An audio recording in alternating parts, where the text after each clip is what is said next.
வணக்கம், welcome to orange candy. நம்ம இன்றைக்கி பார்க்க போகிற ரெசிபி வந்து ஒரு டாபா ஸ்டைல் பன்னீர் ரெசிபி. நம்ம செய்ய போகிற ரெசிபி வந்து பன்னீர் கேப்சிகம் கிரேவி இல்லைனா பன்னீர் கேப்சிகம் மசாலா. ஸோ வாங்க சேர்த்துக்கு தேவையான பொருள் செய்முறை என்னென்னு வாங்க பார்க்கலாம். இதுக்கு வந்து நான் வந்து 200 கிராம் அளவுக்கு வந்து பன்னீர் எடுத்திருக்கேன்.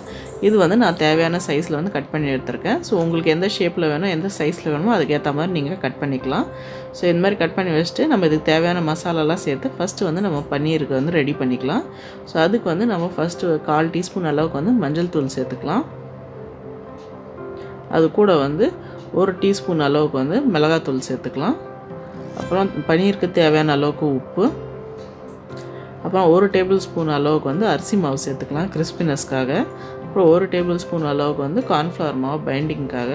அப்புறம் 1 டேபிள் ஸ்பூன் அளவுக்கு வந்து மைதா மாவு பதிலாக நான் வந்து கோதுமை மாவு சேர்த்துக்கிறேன். ஸோ இது வந்து ஹெல்த்தியர் வெர்ஷன் நம்ம செய்கிறது. ரெகுலராக வந்து மைதா மாவு யூஸ் பண்ணுவாங்க, நம்ம இன்றைக்கி வந்து கோதுமை மாவு யூஸ் பண்ணுறோம். அது கூட வந்து 1/2 டீஸ்பூன் அளவுக்கு வந்து இஞ்சி பூண்டு பேஸ்ட்டு சேர்த்துக்கலாம். ஸோ இது கூட வந்து கொஞ்சமாக நம்ம தண்ணி விட்டுக்கலாம். தண்ணி விட்டுட்டு இதெல்லாமே வந்து நல்லா மிக்ஸ் பண்ணி விட்டுக்கலாம் நம்ம. ஸோ இதெல்லாமே வந்து பன்னீரில் வந்து நல்லா ஈவனாக கோட் ஆகணும். ஸோ கொஞ்சமாக தண்ணி ஆட் பண்ணி நல்லா ஒரு பேஸ்ட் மாதிரி ரெடி பண்ணி இது வந்து எல்லாமே வந்து பன்னீரில் கோட் பண்ணிக்கோங்க. மிக்ஸ் பண்ணும்போது வந்து பன்னீர் பீசஸை உடைக்காத மாதிரி வந்து ஜென்டலாக மிக்ஸ் பண்ணிக்கோங்க. அடுத்ததாக வந்து நம்ம ரெடி பண்ணி வச்சுருக்க பன்னீரை வந்து ஷாலோ ஃப்ரை பண்ணிக்கணும். ஸோ அதுக்கு வந்து ஒரு கடாயில் வந்து நான் ஒரு 7 டேபிள் ஸ்பூன் அளவுக்கு வந்து எண்ணெய் எடுத்திருக்கேன். எண்ணெய் வந்து நல்லா சூடானதுக்கப்புறம் நம்ம மசாலாவில் கோட் பண்ணி வச்சுருக்க பன்னீர் பீசஸை வந்து இதில் வந்து ஃப்ரை பண்ணிக்கலாம். ஸோ வந்து எல்லா பீசஸும் எடுத்து இந்த மாதிரி நான் வந்து அடுக்கி வச்சிடுறேன். இது வந்து ஒரு சைடு வந்து நல்லா ஒரு நிமிஷம் வேகணும். ஒரு சைடு 1 நிமிஷம் வெந்ததுக்கப்புறம் நம்ம அடுத்ததாக வந்து அதை திருப்பி போட்டுக்கலாம். ஸோ ஒரு சைடு வந்து நல்லா 1 நிமிஷம் வெந்துருச்சு. இப்போ வந்து அதை திருப்பி போட்டு இன்னொரு சைடும் வந்து நல்லா 1 நிமிஷம் வேகிற அளவுக்கு வந்து நம்ம விட்டுடலாம். 2 சைடும் வந்து ஒரு நிமிஷம் வெந்தால் போதும், ரொம்ப வேகணும்னு அவசியம் கிடையாது.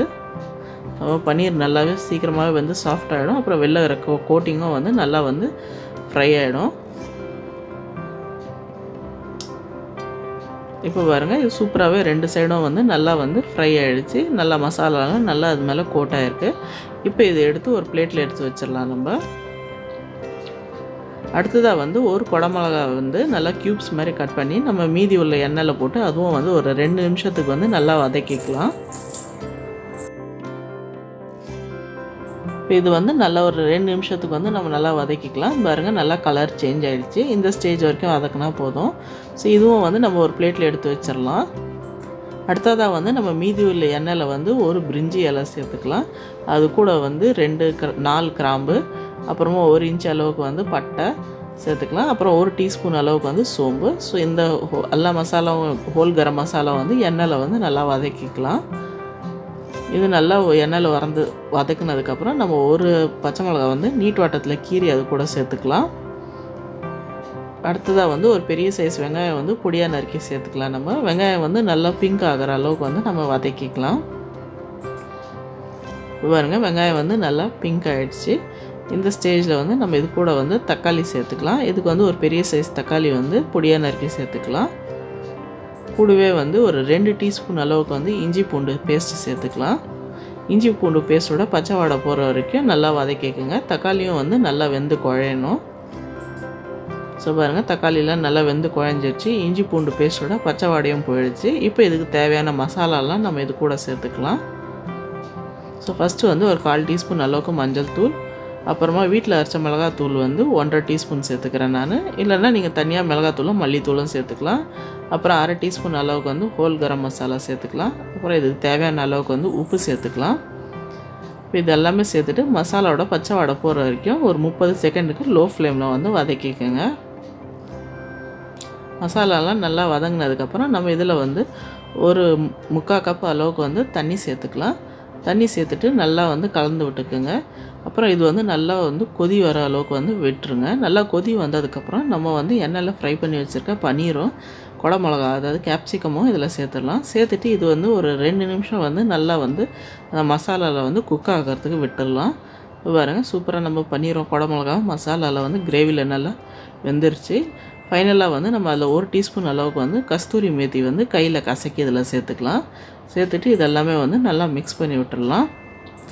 பாருங்கள், சூப்பரான கமகமன் வாசனையோடு ரெடி ஆகிடுச்சு. ஃபைனல் டச்சுக்கு வந்து நம்ம 1 டேபிள் ஸ்பூன் அளவுக்கு வந்து ஃப்ரெஷ் தயிர், புளிப்பு இல்லாத தயிர் வந்து கெட்டியான தயிர் 1 டேபிள் ஸ்பூன் சேர்த்துக்குங்க. சேர்த்துட்டு இதுவும் வந்து நல்லா கலந்து விட்டுக்குங்க. இது வந்து ஆப்ஷனல். ஸோ இது வந்து எக்ஸ்ட்ரா ரிச்னஸ் கொடுக்கும். ஸோ இது வந்து சேர்த்துட்டு இதுவும் வந்து நல்லா மிக்ஸ் பண்ணி விட்ருங்க. தயிர் ஆட் பண்ணும்போது ஸ்டவ் ஆஃப் பண்ணிவிடுங்க. ஆஃப் பண்ணிட்டு இது வந்து நல்லா மிக்ஸ் பண்ணி விட்டுக்குங்க. சூப்பரான பன்னீர் கேப்சிகம் மசாலா பஞ்சாபி டாபா ஸ்டைலில் ரெடி. கண்டிப்பாக இந்த ரெசிபி ட்ரை பண்ணி பாருங்கள், உங்களுக்கும் பிடிக்கும்னு நினைக்கிறேன். இது வந்து சப்பாத்தி, ரோட்டி, நான், பூரி எது கூட வேணாலும் நீங்கள் சைட் டிஷ்ஷாக வச்சு சாப்பிட்லாம். கண்டிப்பாக உங்களுக்கும் பிடிக்கும், எல்லோரும் நல்லா விரும்பி சாப்பிடுவாங்க. ட்ரை பண்ணி பார்த்துட்டு எப்படின்னு வந்து கமெண்ட் செக்ஷனில் சொல்லுங்கள். இந்த வீடியோ உங்களுக்கு பிடிச்சிருந்தா லைக் பண்ணுங்கள், ஷேர் பண்ணுங்கள். அப்புறம் மறக்காமல் எங்கள் சேனல் ஆரஞ்சு கேண்டிக்கு சப்ஸ்கிரைப் பண்ணுவாங்க. கூடவே வந்து பெல் ஐக்கனை ப்ரெஸ் பண்ண மறக்காதீங்க. நன்றி.